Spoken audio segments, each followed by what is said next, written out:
Okay.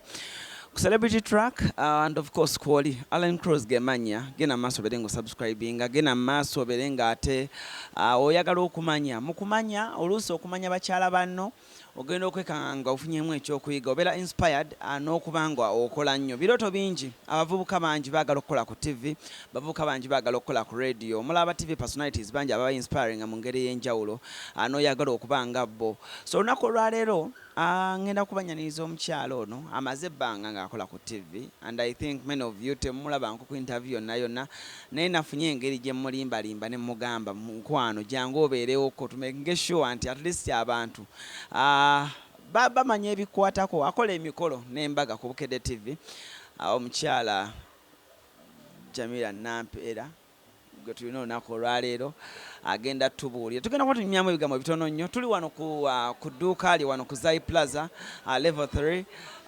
ara World of Natural Beauty lyedduuka ali ku level 3 wojja wonna wonna bamumanyi oba ye Hajat oba tannafuka Hajat naye mashallah ajja kufuka ala nisanyisa okulabako nze asinze omanyi mbadde nkulaba eyo nga nkulabira eyo wala nene ngamba ijolo nakulabye ne ngamba ha lwaki sigamba Jamie ono ajje tunyumyemu kemboozi tutirakola nnyo interview kiki nange simanyi naye nesanga oba saagala nnyo omanyi buli bw'oyogera ennyo oluso okoleramu ensobi naye simanyi kyanange kyambaddeko but era oludda kiba kirungi okwogerako eri abantu engeri gye tuli nti oluusi oyinza okuba n'abantu abakwagala oyinza okuba n'abantu kwegamba bo-inspiringa oyinza okuba n'abantu abaliyo nga bakwegoma nga baagala okumanya ddala Jamirah yaani mu ngeri emu oba endala neŋŋamba kanzija njogereko ne Alan.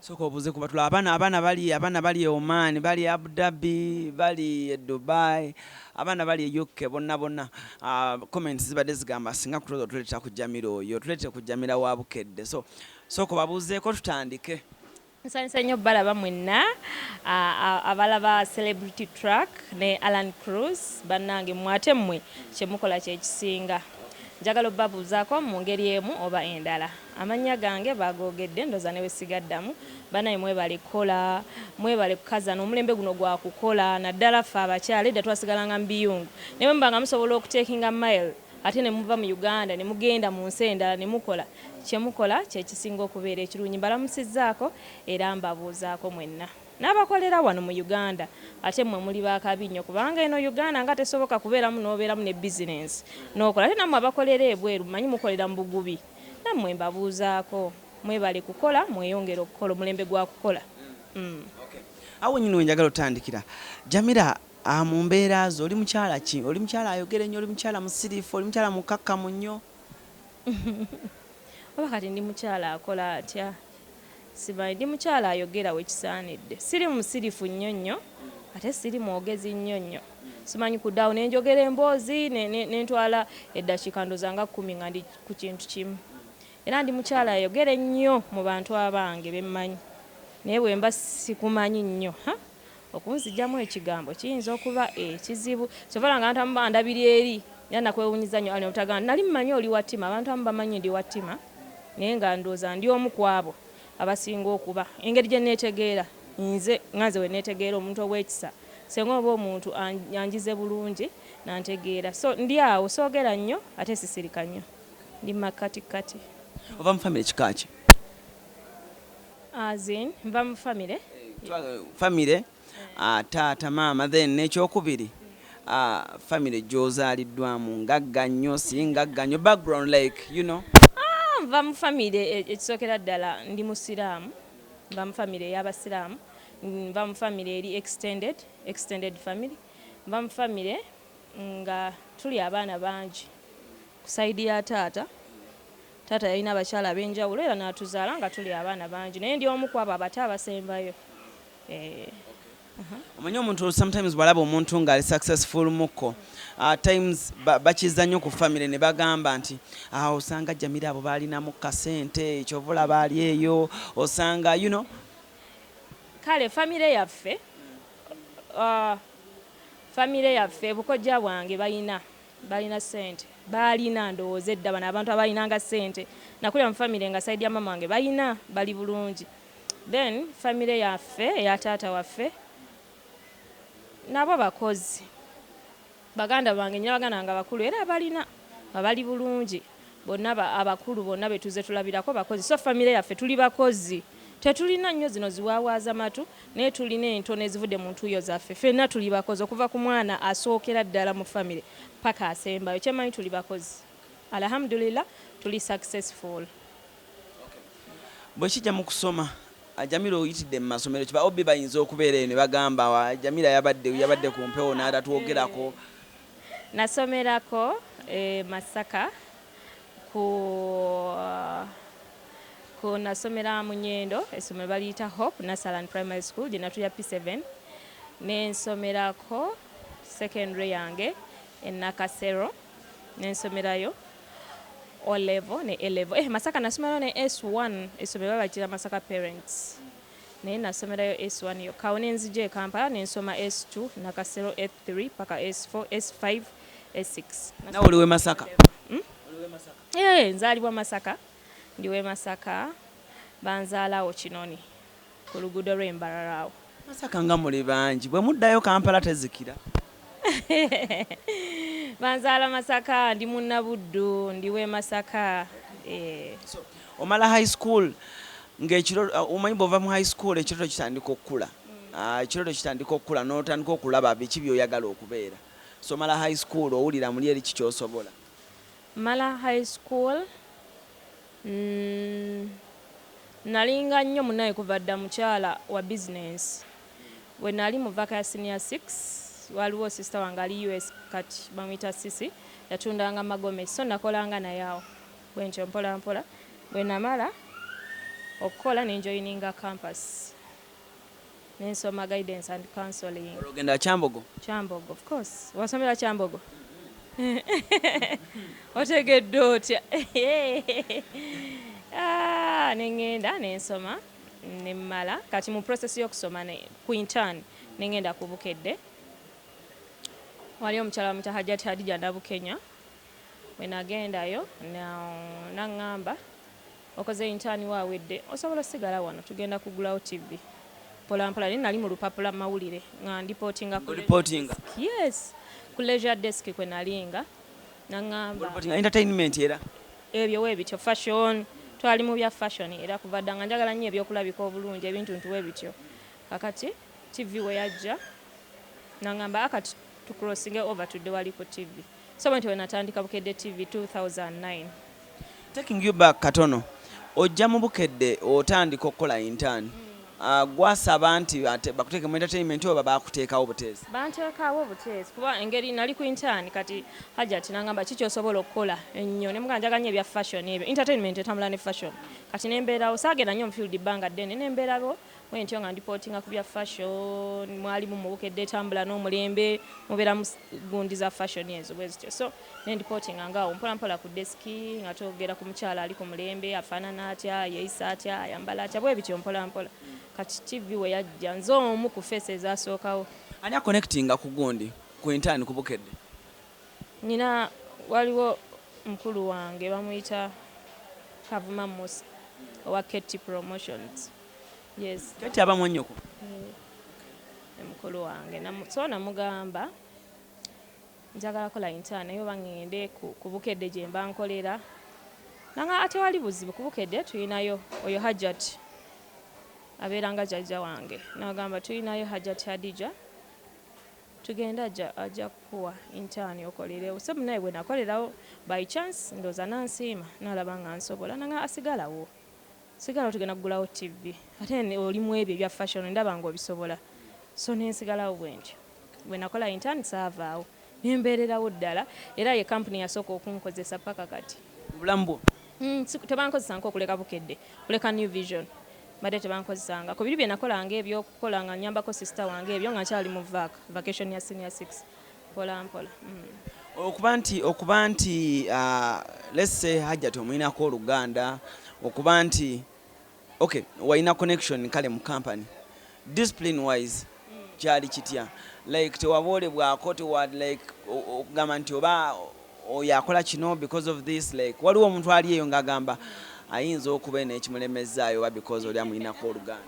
oli omukyala bamuyita no sense person Hajjat Hadija Nabukenya Kaloddo ne bw'obanga yali akuyita bangi by the way yali ng'alinako oluganda nga baavaawo olw'empisa bangi be yalina ng'alinako oluganda ye oli omukyala actually she's a leader ye mukyala bw'obanga okoze ensobi akugambirawo there and then tageya teyeerumamu teyerya ntamaga nti ate banandaba bati ate bananjogerako ate no era nze mbaddewo ku Bukedde on melt wadde nti najja ku internet nga nyagwe manyiwo n'ebintu byonna byenkoze sifunanko skando yonna nti oba nvumye ono obange yezzo ono oba nkumpanyiza ssente never mbaddewo lwa mpisa zange na bwongo bwange nangeri gye mpafomingamu so teyalimu ebyo era saawulako omuntu ayigako mamola okuba ye ayina mbaddewo ng'abakozi abalala twatandika TV abagenda ne bagenda abajoininga bwentyo abantu batandika okukulaba nga bakulaba mu kyenkya ng'okola ne Mary Flavio olugambo mu segment esembayo.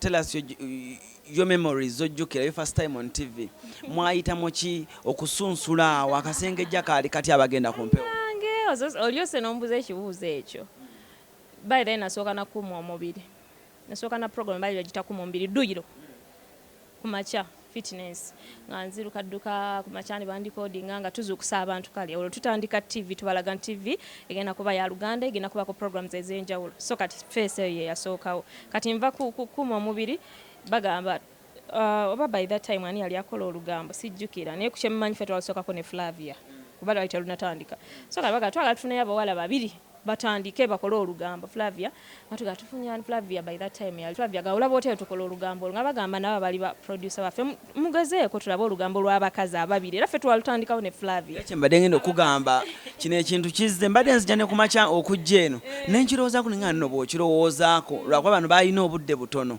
naye nga be basookera ddala by the way wano ndowooza ku TV zonna abakazi abasooka okukola olugambo eziri local channels yali nze ne Flavia Namulindwa kati ne bakigezesa ate era ne kikola ne tujja naye nga omanyi experience twajja ku TV nga tali n'omu yali asomyeko okukola ku TV New Vision oba Bukedde TV kye kitongole kikuteekawo ne kikutrainingira ku mpewo ate n'okola ekyo kyennyini kye baba bakusuubiramu simanyi bo bakikola tutraininga afterwards kwa tubeerayo n'emisomo batusomesa nnyo we presenting otya amawulire gakola otya naye twasooka nga tetunasomako mawulire n'akamu TV we yajjira era nga buli omu ayiwawo mubiri bwaki n'akola ekyo kyalina okukola Namulindwa yitakolangako naye tokolangako Namulindwa by the way yali teacher yangamba yali musomesa kwe kujjaawo yasomesa baana ba primary bali basomesa English so yali takulangako bya TV era nga tetumanyi kwambala nga tetumanyi makeup bamweteekako batya nga tubeera play jabuzi ku seti olibeera boil nga bonalaba ekintu nti osaide munyana katungulu nga netujja nga batuvuma bwe batyo nga bamanye bya Facebook nga bavuma ebiwala biri loko biki naye nga banyumirwa bavuma bwe banyumirwa kuba twajja nga tuleese ekintu kipya totally kipya ne tukola olugamba ne Flavia myaka negiyita kati awo nenfuna olubuto lwa first born wange nembeera nga sikyasobola keera nenga Flavia nze ekyenkya nkitadde bwe ntyo mpolampola naye okola ne Flavia naye naafuna netubeera nga tukyasobola keera olina okuyonsa tutandise okufuna obuvunaanyizibwa mpolampola awo olugambo ne baluwa ne lujjako baseeguya n'endijjo mpolampola ne lutambula bwe lutyo ne tufuna programs endala buzibu kyawo obwasinga okubeeranga waawo fi eyo nga ogenda kumpe omulundi ogusooka tewafuna ku bitenge ebyo obifuna nnyo era oli tabalimba nga nti yali takola nko ku TV esooka n'otya kamera eno si nnyangu ya kutunulamu kati mulaba nga twekaza n'oyogera n'oteekako sense of humor naye lulinga oyinza n'okukaaba kamera olunaku experience yange yasooka natuuyana emmeme nga zinkuba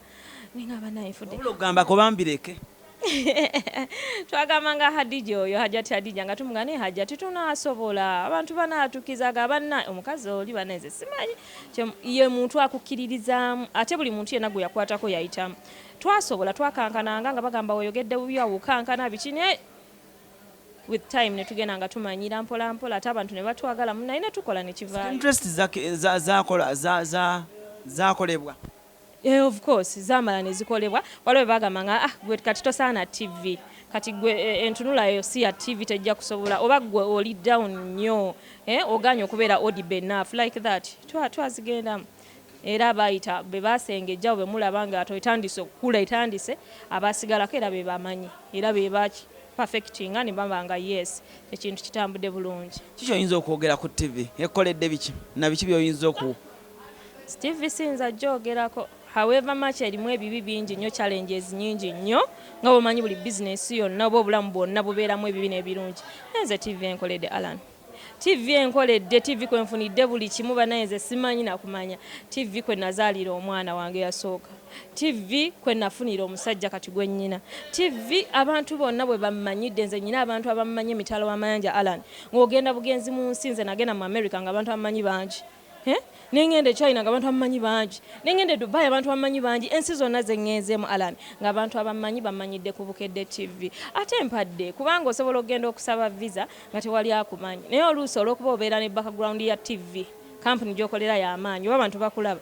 Nze munanga abantu balinga bagamba era visa ya America nzibu era biki nze we nagenda Alan bagimpera. Gwe mulundi ogwasooka okusaba visa y'ensi ennene era gwe mulundi ogwasooka okufuna visa. Otambulangako. Nataba kutebaka nali ngenda nga nnyo Dubai naye ensi ennene kati ate bagamba America ng'onyumya zi Dubai.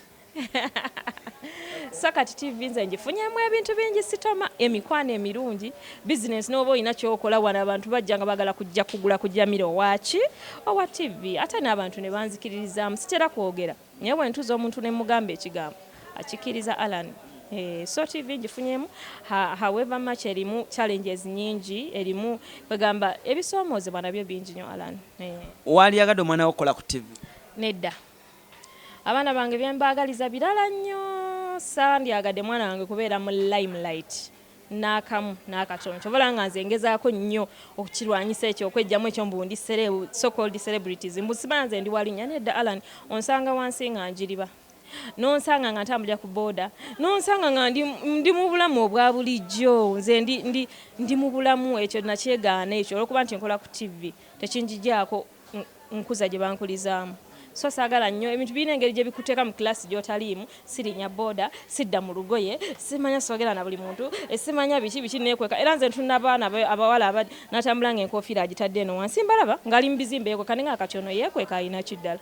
Kweka ne bammalako n'emirembe. So sandyagadde nnyo omwana wange akole ku TV oba abeere celebrity oba akole ku radio oba abeere nakatembo oba abeere muyimbi. Saagala mwana wange kubeera mu limelight. Njagala omwana wange akole gino emirimu gya bulijjo abeere muntu wa bulijjo. Kuba challenges ezirimu nnyingi Alan naawe ozimanyi kyenjogerako kitegeera. Story ki gye baali bakwogeddeko Jamirah mu mawulire ebbanga lyokoledde ku TV n'okuba celebrity n'ogamba nti baayogera kino ekiboozi nempulira nga kintuuse nempulira nga sirina we neetaayiza? Nyo otera nnyo okumpulira nga banjogeddeko. Otera nnyo okumpulira nga banjogeddeko. Story kino nkikubulira nze kyange sirina nnyo kintu kyannuma sirabangako kintu kye baali banjogeddeko. Mpozi bwe nazaala oba first born wange fane bayogera ki buli omu ng'amutuuma yamuzaddemu ono yamuzaddemu oli like that. Naye tekyannuma because nze nali manyi taata w'omwana wange omutuufu. So kati tinza terina story gye yali ennumya kola kuba nti baali banjogeddeko ebyanjwanjwa naye nakimanyiira because amawulire nga baddemu nga manyi. Awo wennyini w'okomye awo wennyini ku mwana ne batugamba omwana first born Jamirah gwayina wa Ramiti mbwera ebimu ebyagobesa Ramiti ku Bukedde awo Jamirah Nampera. Musajja watu tebumuteekamu ebyo bintu.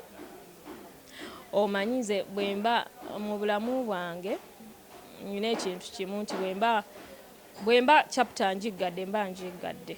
Kati nze buno obulamu bwange bupya kati bw'owulira nti Jamirah Nampera Ssebuguzi kakati ate erinnya eddala oba oliteeramu ki. Kati oba obulamu bwaliwo ne bugenda and I don't think bamugobako yafuna ddiiru endala n'agenda. So kati ebyo nze naye mba sibimanyi naye omuntu aba wa ddembe okwogera ky'aba ayagadde. Nze kyemmanyi nazaala omwana nga bwemanyi Katonda oba ne pulaani eyiye nga naye ayina ndala. Ekyo ne tukivaako nenzira ku kintu ekirala nenzira ku muntu omulala ate byali byadda n'omwaka tegwawera. Kati tubavubuka tuli mu myaka nga tugenda mu myaka nga mu 7 kati. So Jamirah obulamu bwa TV kyekisinga onnyigiriza gwe obuzibu ki bw'osinga olaba mu TV? Mu TV as in gwe ng'omuntu muli eri ogamba ki ekisobola okujja mu TV ku byolaba ebinyigiriza? Bantu kulowooleza kyotali oba kuteekako ekyo kyotali. Abantu baagala nnyo judge nga toba nti twogera era ojja kulaba comments nga bavuma nga boogera kyeyogeza ki naye era kuba munaye ffe twajja tukimanyi era nga tuli bagumu nnyo emirimu gye twakola myaka 10 ndi ku TV ku mpewo za Bukedde TV nkola so kati mmanyi buli kimu ekiyinza okunzigira nze ekintu ekiyintama oluusi nenga ne bano oba omulimu natwala mu byebyo omuntu agamba abola TV bonna babeera bamulaya aba TV bonna simanya biki era kati ebintu ng'ebyo oluusi kikulumamu naye waliwo omuntu ng'ekintu kikuluma n'osirika ate atagenda kukwata simu oba genda kulumba buli muntu osirika n'ogamba kasita nze neemanyi ne Katonda ammanyi oba oluusi ne famire yange oba n'omwami wange ebyo n'obireka ekisinga kye kyandisinza okuluma ne webanga si TV omulimo gwonna muntu kulowooleza oba muntu kusibako matugambuzi oba muntu kujwetekako kigambo ala nekyo kintu kyekisinga okuluma. Oyingira otya emikolo n'embaga okuva mu eno gyewali okola kifansalira so tunyumiza oyingira otya emikolo n'embaga? Neno nga nkoze program za Bukedde nga we nga nasooka mu 12 nenguvaako nenkola ekyenkya ekyakumakya nenkivaako nenkolako ku kyenkya kya weekend nalinga nnyo sitini Bukedde nkozesa nnyo nga sitini omuntu waba agenze mu leave oba afunyeemuko ku buzibu nga bateekawo ekiraka tera nnyo okubeera super kiraka awo nga nnyingirawo so bwe nava mu kyenkya Bridget yali agenda bweru ne agenda mu America nangamba osobola okukola kifansalira ne bakama bange balaba nsobola bya fashion nenyingira kifansalira kati kifansalira ate ngetinga bize kifansalira namukola nga ne Sharita naye yali naye agambye ate kagendeko ewalala wene Sharita yagenda bugenzaga naye kagende nkolere ewalala so kati nga balaba ani asobola Jamirah era still banze yabeerangawo nga bampa emikolo n'embaga nyingiramu nga Sharita ako yagenze ewalala so nze nenzija mu emikolo n'embaga kati awe nabeera mukolo n'embaga ate nga nkola nkuuma ombiri ate nga nange jukira nange nyina bino ebyange ane ngamba bakama bange nkuuma ombiri kamute bamuwe chance ate omuntu omulala omuwala omulala omuto so ne tufuna hawulaawo omuwala muto naye alabika bulungi anyirira namukola nensigaza programu emu ey'emikolo n'embaga naye nga baawe ekiraka kyonna waliwo obuzibu osobola okusittinga in for that person. Kiki osinga obuzibu ki bw'omusinga osangamu abakola emikolo n'embaga ku mativi? Obuzibu oluusi ziba ngendo mpanvu naye oba tebuba buzibu kuba ebeera part of the job naye obuzibu etusinga osanga oyinza okugenda ng'oyambadde bulungi nnyo gomesi ng'enyumya okusinga omugole kuba tulina abatwambaza kati nga balaga Jamirah kushona yamwambaza nga yakuwadde gomesi ate nga tomanyi nti omugole ye tajja kunyuma kusinga awo so obuba buzibu oluusi omugole anyiigamu n'ekirala I have a feeling olumu oba abagole bayinza okugamba ono ng'anyumye simanye newe naye nze mbeera nti ekyo nga bwe nnyingira mu kidaala ngenda mu kisenge ky'omugole ne mukolako interview making sure nkola interview y'omugole omwami n'omugole omukyala ne maama w'omukyala ne ssenga ow'ensonga ne taata w'omukyala ne ngenda mu mmotoka mbasaagala nnyo oluusi bw'obeera ennyo mu bantu bakujjeemize naye obuzibu bw'emmanyi challenge esinga okubeera waawo mu nnyambala n'onyuma nnyo okusinga omugole tekiba kirungi obola nga njagala nnyo okulukinga simpa ebiseera ebisinga saagala kutuuka nti ate Jamirah gomesi gijjeemu ate giwa omugole nyambala buno obugomesi obuli simple bamanyi obukakolako of course babikoze nnyo nti tuweeko okugomesa omugole ajambala ebyo babikolera ddi alani babikolera ddala n'ojambula n'ogimuwa of course ate mu kwagala okuwa kitalo omugole yaba alina okunyuma oba tovudde eno ng'okikoze nti okyagadde naye just oba engeri gy'oli present ate era nawe kikakatako okunyuma kuba gwobeera hostinga sheeyo kati byebyo nze ndaba ye challenge yokka naye ebisigadde pozi oluusi abagole oyinza otuuka leeti n'ayomba luli nga sinafumbirwa nga manyina okugamba maama olw'okuba mwe temina basajja like that naye mukama nannyamba ate nange nenfumbirwa so kati ekyo bakyakykwasa nga bwomanyi oyinza okufuna emmotoka leeti oba naawe n'okeerewamu mu ngeri emu oba endala bo bayomba kuba abeera ku pressure ate sibanenya kuba kikukakatako luba lunaku lwo oba oyagala ekintu kyonna kibeere perfect so bavuma okufa obufi bavuma naye tubaagala kubanga ekyo kye twasalawo okukola gwe mulimo gwaffe nze kye nasalawo okukola kubaweereza so newe banvuma sinze siddangamu muntu n'omu banvuma batuvuma nakuyombesa naye n'osirika. Abantu bagamba okulaga emikolo gyabwe ku TV ne ku ntimba endala zonna abantu balina osasula kiri kitya era programu ziba programu oba ngenda leera eba programu okuba lunaku lwo oba oyagala tulage amasape go gonna obukodyo bwonna kwegamba okweraga kwonna eba business time nawe oba ogula mpewo bakiyita gula mpewo of course TV zonna era kyemmanyi tekiri ku Bukedde gye nkolako TV zonna zisasuza emikolo n'embaga. Omuntu akola ate waba ayagala Jamirah ku mukolo gwe ngayagala gwaba house nfuna essimu yange kweri ku screen ya TV ebeerako njagala osobola okunkubirako ku simu yange zibeerako zombi ya Airtel neya MTN. Wazikwata? Enza zikwata essimu zange embeera nazo era naye basizikuteera omwami wange era bwakwataga mwami Ssebuguze yagikute n'agamba omukyalo badde omwaga kuba kimanyi kyenkola. Tusobola zibawa? Tusobola zibawa eya Airtel 0704 54 6663 0704 54 663 eya MTN eri 0776 90 62 95 eri 0776 90 62 95 n'owabeera ludda wanze omukolo ng'okwata kyekyo eky'emikolo wano mu Kampala Uganda n'emirirwano nakyesigaliza nzijja omugole ne muteekateeka bulungi ne mugamba ebigambo newe guba ggulu newe lwa lulimi kinze ngenda era waakiri mpambana paka we tutegeera olulimi lumu omukolo ne tugulaga tewali gye tutatuuka munnaye tugenda yonna. Omuntu nteekateeka n'abagole atamanyi ayagala okuyiga ekyokwambala ayagala enviiri z'abagole bazikola batya ebyomubulaga biki kuba byendiiringamu wano omugole kwe gamuteekateeka bulungi ayagala ekidaala ekirungi kyabola nga nasala okukola omukolo guli outstanding paka kati buli omu yeebuuza Jamirah yakola kukyala yakola kwanjula yakola mbagole okuba nti nkola emikolo nayagala nkola ekintu ekiri extraordinary. Yes, ekintu ekiri abantu abasinga bambuuza ne baŋŋamba baani be wakozesa?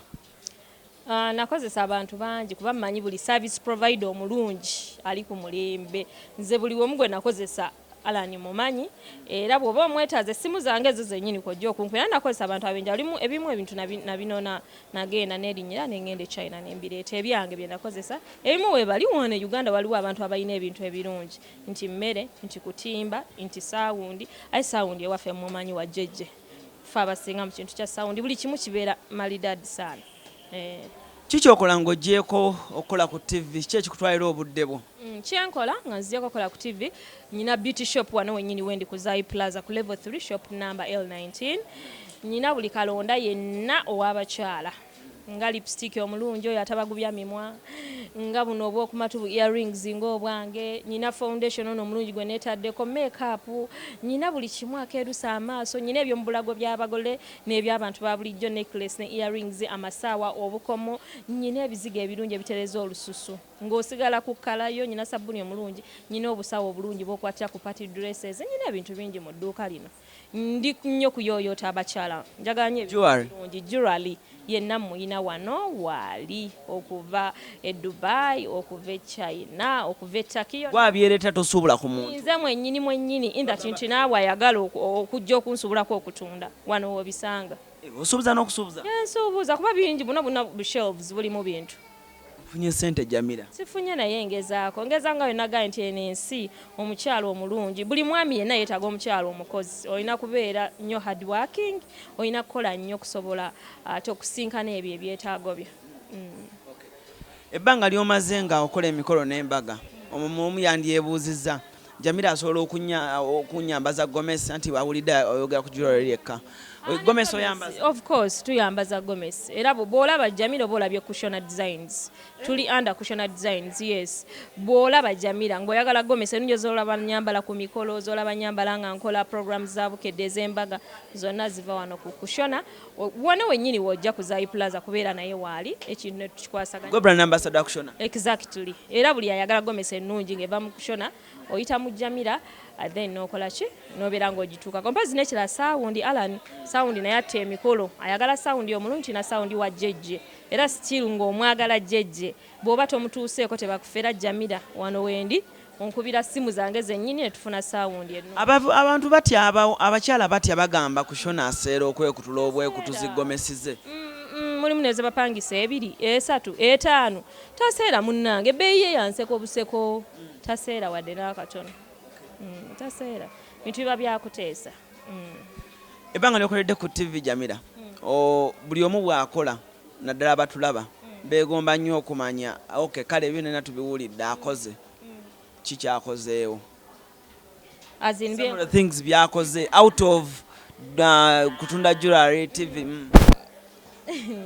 Sirina nnyo kyamaanyi kyenkoze naye era ng'omuntu ebintu obeera nabyo kuba si kirungi omanyi kwesoma Alan bakuyita kwesoma naye nga alhamdulillah sijja kulimba alhamdulillah ekyo mu busiramu omuntu kasita agamba alhamdulillah kitegeeza asiima omutonzi nsiima Alan ebitini byennyina byampadde nate n'ebiri mu maaso byemmanyi byagenda okumpa nfunyemu byenfunye byombi birina sicomplaininga nfunye mukyavala ngaganze TV tensaze gyenyumirizaamu nfunyemu kiki otanakola kyowulya muli ekyoyagala okukola nga Jamirah mulinnya Jamirah n'obuzito bwe lirina muli eri owulya kiki weetaaga naye nga mu maaso awo wandyagadde okikola bingi njagala nkola essomero nga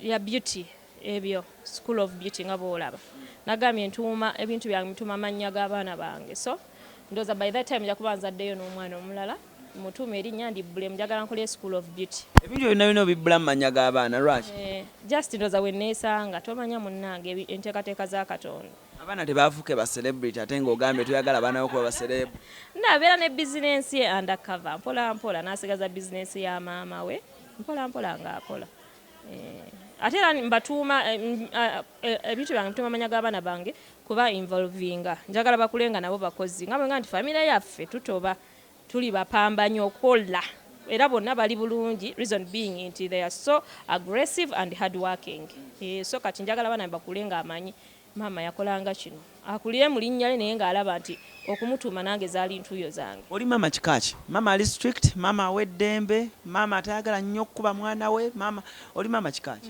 ndi maama aw'eddembe munnange maama affe yali mukambwe nnyo naye ate teyatukubanga ate munnange yali strict naye ate teyatukuba ndi maama atayagala kukuba mwana saagala kukuba abaana bange era nabo bakimanyi ndi maama ayagala okwogera manyi nti kuno okwogera kuno kutereeza omwana so njogera bwogezi kyensuubira ne bakola waliwo yambuuziza naŋŋamba mbuuliza ku Jamirah mukyala tumulaba wa ku TV mulungi naye lwaki tazannya ku firimu lwaki tazannya ku bina Uganda Alan nedda nyina ndi bize by the way lwaki abantu baŋŋamba nnyo ekyekintu munange simanyi naye ndi bize mbasobola bikwasaganya ate naye kirala olaba tolina kyokola n'oyogera naye kati balabe omuntu nga kutteko mu actinga tugeze waliwo kasini akokwekwatako olwo babigeze kyamanyi nsobola okuzanya I can act naye I'm occupied sizanya reason being ndi bize senga mba nyina time maybe nsobola okuzanya naye waliwo bye neerekereza ng'omuntu nga ate buli kimu nze anaakikola katulekamu n'abalala nabo kuba tulina kyemmanyi be tutaddemu essuubi bangi abatulabiddeko omanyi naye bataalingi osuubira ddi okuva ku TV osuubira ddi okuwummuza ebyuma oba entebe ewooma entebe yewooma of course naye era bwe naaba ntuusizza nga mulaba sikyanyuma mwe muŋŋanyi nti kato kyanyumira ku TV mulaba naasigalako naye Jamirah ye muyawulira nkyaliko kubanga omulimu gwenkola gunsanyusa nkyagala nnyo okuweereza abantu ndaba wali olakozeko Alan ekitu nga naawe owulira kikunyumira kati that is me nze emikolo oba presenting is part of me kinyumira ne waliwo emyaka gyotuka nga tukyasana kubeera ku TV naye sinagisukka ne waliwo emyaka nga teginyumira waliwo abakola ku TV nga abantu oyo so kati we naaba ntuusizza nja kugendeera kiki baali boogedde ku Bukedde nga TV ekiri mu bantu kiwali owuliddeko n'ogamba kinnuma ku brand gy'okolera biba bingi naye omanyi bwe naabiddamu ate ebanga bagamba okusajjula ekiwundu nyinza obizuukusa naye nga bingi nnyo naddala oluusi nga bavuma ffe abakozi baayo omanyi ba abantu ensobi ebeeremu bo baba bamanyi nti Jamirah oba yakulira TV oba Jamirah eyo programu yiye yayi naye nga ate nze gwe okimanyi Alan mbeera ne editor mbeera ne producer mbeera ne station manager nange presenter so tubaako abantu bangi ate ne head of the company so kati buli kimu baba bakissa ku ffe be balaba oba bingi nnyo ebiruma naye n'ogumamu naye nga bwe nagambye nti bagamba ebintu bingi olw'okuba oyagala omulimu ogwo olw'okuba oli professional ku ekyo kyokola. Ani best friend wo ku mulimu muba okola nabo? Sina best friend wange ye muganda wange bamuyita Rashida anzirako ate takolera ku mulimu musuubuza atunda ngoye z'abakyala wansi. Ani nga tumaliriza ani gwosinga okugamba mu mutima gwo n'ogamba nti Alan ono ye yavaako success yange yonna yonna gwali guwandiwadde credit like nga bw'onaagamba nti nze mu bulamu bwange neebaza omuntu bw'ati yava ku success yange. Ne Alan okusookera ddala neebaza Katonda. Katonda ye yavaako ebyo byonna kubanga buli wensaala nenkutamya ekyonyi kyange wansi nensaba Katonda ye yavaako byonna. Then ekyokubiri omukyala Hajjati Hadija Nabukenya siyinza mubuusa maaso Alan kubanga senga teyampa chance eyo sandibaddewo temwandintegedde mwenna nga yalinga akulira TV eyo. Oyo yasookera ddala. Then owokubiri Kabushenga omanyi ne boss wa Robert bw'abanga takukkiririzaamu oluusi kugambe nti bangi bajja ne bagenda. He's a simple and cool guy era naye akkiriza nnyo mu kintu ky'okugeza tugezesa oyo kennyini awaffe aliwo. So abantu abo babiri Hajjati Hadija Nabukenya ne omwami Robert Kabushenga siyinza babuusa maaso bwemba neebaza naye nga waliwo abantu bangi emabega bafamire yange mikwano gyange baganda bange naye abo ababiri abo kale. Oli mukyala ayagala okwekolera emirimu ewaka oba oli mukyala ayagala house girl? Mbeera njagala nnyo buli kimu nkikole kuba bampita wa luyonjoyonjo ewaka ne wemba nyina house girl njagala nnyo buli kintu nkyeteereko emikono naye nga nyina abaana ewaka abasobola okukola emirimu. Abaana nyina famire ewange waliwo abaana ababaganda bange n'okufumba okumanyi nnyo buli kimu nkisobola ate kati omwami ani amufumbira. House girl ayinza okuba byonna ebirala yabikola. Omwami talina kufumbira house girl by the way. House girl gwe mukyala gwe gwoyina house girl nakufumba mmere y'abaana bano abatewaka gwe mukyala gwoyina okufumba emmere y'omwami n'enva era ekyo abadde akikola oba okola nsobi. Ebigambo ebisemba Jamirah ebigenda eri omwana omuwala ali yakulabidde ebbanga ddene naye kati at least alina byawulidde okuva eri gwazzeemu amaanyi. Ebigambo ebisembayo kumanya kyoli kabe mwana wa buwala kabe mwana wa bulenzi weezuula ekyo kyoli ky'oba obeeramu ebbanga lyonna. Bwe weezuula nti olina kubaka mupiira gubake ogusinze n'abo abagutandikawo. Kasita omala okwezuula ensi ejja kwanguyira nnyo. Ebizibu bye tusinza okufuna Alan abaana ab'obwana ab'obulenzi n'omulembe guno omuto buteezuula. Omwana oyinza okubeerawo naye nga olemedde okwezuula gwani. Kigambo kiba kimu kwezuula kwekkiririzaamu na butawuliza nnyo bigambo by'abantu. Gw'olina kukola ekyo ky'olaba nti ky'osobola. Kasita weezuuliramu eyo sekita gibeeremu obeeremu ng'oyiiya paka. Tweyanza. Kale Alan. Totumidde ku mwami w'omulungi? Sisobola butamutumirako omwami wange Jafal Sebuguzi JJ Events nkwagala nnyo mukwano. Ye JJ Events? Ye mwami wange. Obadde olina omulala gw'omanyiyo? Ate tewajja ku mikolo munnange. Batugamba gyali jakkaadi.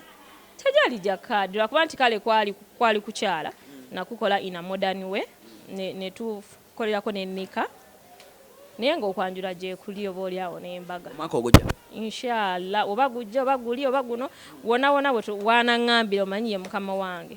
So kati nkutumiddeko nnyo sugar wange. Thank you so much. Sugar? Yes, for loving me and my family. Anjagala oyo ne family yange. Tulina abaana bameka sofa? Tulina abaana bangi. Tulina bangi Alan. Okay. Jamirah Nampera omwewuliriddeko akola emikolo n'embaga. So gweyagala ebintu by'emikolo n'embaga jja wano ku Zai Plaza n'ekipande ojja kuba okiraba kiriko face ye. Anyongera okutumira omukyala kushona nti weebale nnyo kubanga ate okozesa abaana abato okozesa abavubuka abaliko abavuka afaanana obulungi. Darling Sandra nkutumiddeko nnyo. Devotion of camera kwali bulungi nnyo. Instagram official Alan Cruz, Facebook Alan Cruz. Mwebale nnyo kwagala celebrity track, mwebale nnyo kusubscribinga na kusaba bantu bamwe abatumufu oluusi bwe muba mwagala okumanyako ebyo ebitono naddala abaana abali mu nsi ez'abawarabu awo okusingira ddala mu omusingo basaba olw'ensonga abawala mwagala nnyo okubeera inspired era musinga kusaba abakyala. Abantu abali Turkey mu Europe n'ensi endala mu America mwebale nnyo. Eddie Meza yankutumiddeko nnyo obulamu kansuubire bulungi nnyo. Bosa nkutumiddeko nnyo naawe. Otherwise for now musibe bulungi mweraba.